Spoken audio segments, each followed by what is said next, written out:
Hello ladies and gentlemen, welcome you to the third episode of Presenting Indie Games. Today we're gonna look at the Stanley Parable, and let's go!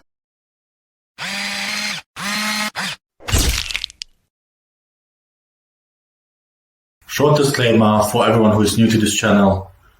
This video is gonna be divided in multiple chapters, so if you're interested, for example, into the story or only the mechanics, or want to go straight into the rating, feel free to look into the description and the chapters and go to the according one that interests you. So let's start with what type of game the Stanley Parable actually is. So the Stanley Parable is an interactive story/adventure game, more specifically a single player game that was published on October 17, 2013, and this was developed by Galactic Coffee, the studio, which includes two developers, Dave Reardon and William Pugh. So what is the story of the game? In the game, the player guides a silent protagonist named Stanley, alongside narration. And as the story progresses, the player is confronted with diverging pathways. So it is more about choosing your own pathway, choosing your own choices. And sometimes you can choose what the narrator wants, what the narrator doesn't want. And out of that, situations and decisions you take, the story progresses. But I don't want to dive too deep into the story and not to give any spoilers, so let's go to the next chapter.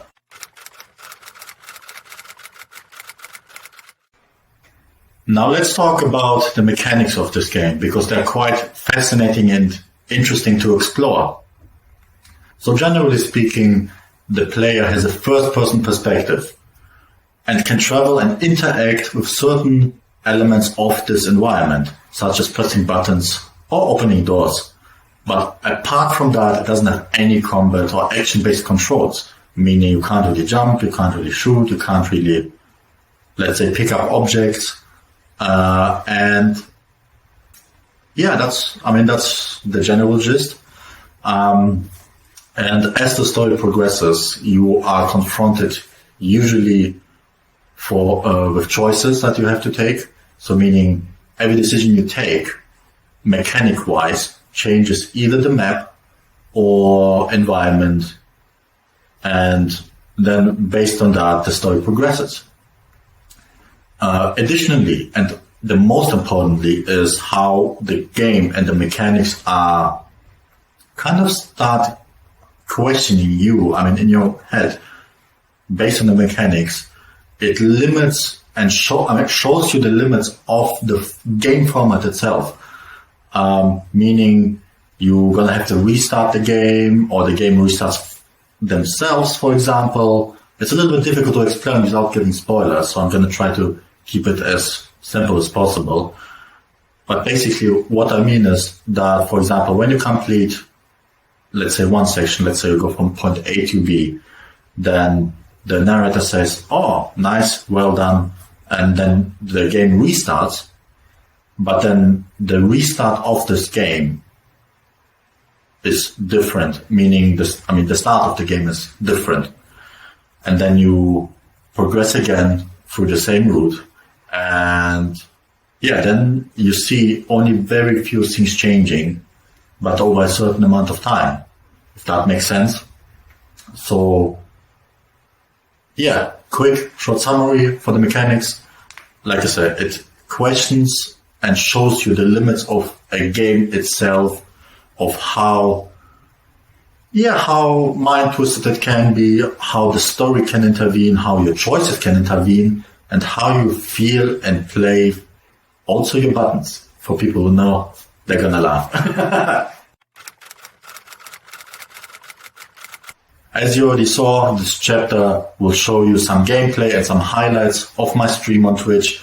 So feel free to check out my channel, and here we go. About anything in this situation. This is the story of a man named Stanley.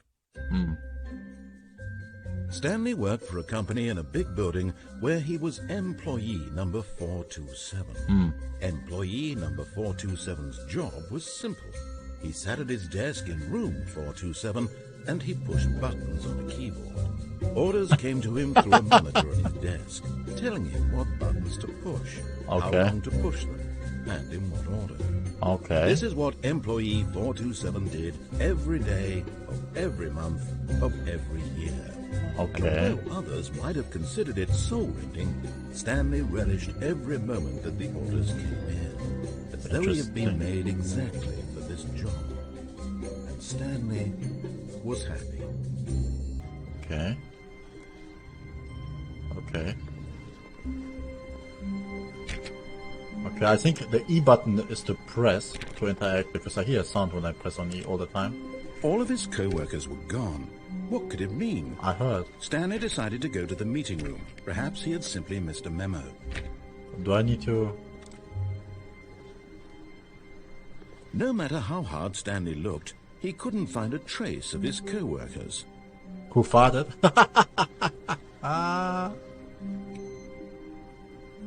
No, 435.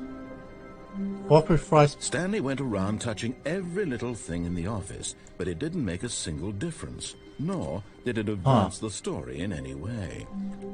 Interesting. Oh, please. Are you really just doing this for the achievement? Click a door 5 times. Is that all that you think an achievement is worth? No, no, no. What? I can't just give these merits away for such little effort. A measly 5 clicks. Now suppose you were to click the door 20 times. I would say that's the kind of effort that warrants recognition. This game, what is this game? I have to say, I'm still not feeling the satisfaction of witnessing. Was it over?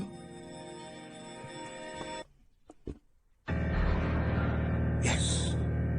He had won. He had defeated the machine, unshackled himself from someone else's command. Freedom was mere moments away. Okay. And yet, even as the immense door slowly opened, Stanley reflected on how many puzzles still lay unsolved. Where had his co-workers gone? How had he been freed from the machine's grasp? What other mysteries did this strange building hold? But as sunlight streamed into the chamber, he realized none of this mattered to him. Okay. It was not That's also what I was even about to say. Like, he in had this been game, it doesn't seeking. seem that anything But matters really. Perhaps his For the goal first had time, not I mean, been to at least. understand. Because But I have today, no idea what's going on. no longer would anyone tell him where to go, what to do, or how to feel. Whatever life he lives, it will be his. And that was all he needed to know. It was perhaps the only thing worth knowing. Should we continue? Stanley stepped through the open door. I mean, there's no other way. So let's go. Okay, open area. Stanley felt the cool breeze Which upon his I can't skin. move. The Fair enough. feeling of liberation, the immense Okay. possibility of the new path before him. This was exactly the way, right now, that things were meant to happen. And Stanley was happy. Okay. I mean... Wait, I already beat the game. What? So what's my overall impression and rating to this game? So there are a few pros and cons I want to mention. So the pros, there are quite a lot of pros in my opinion. So firstly, the story itself is very remarkable. It's very fourth wall breaking. It's not, the story in itself is not that difficult or not. It's a simple story, but it's such based on decisions and the actions you take that it can get very fascinating to see how your actions progress the story, if that makes sense. Secondly, the narration, the voice actor, very nice job. He really emphasized the narrator's character, if that makes sense.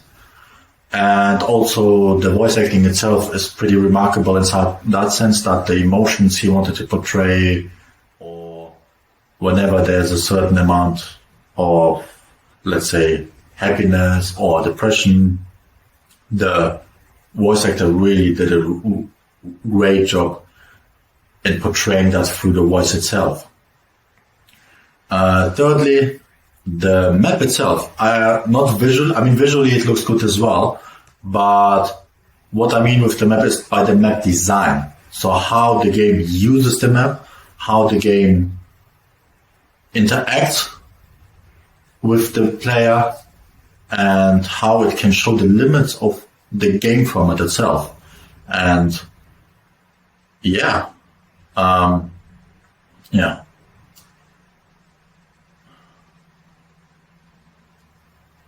And fourthly, I really like let's say, how open to interpretation and how open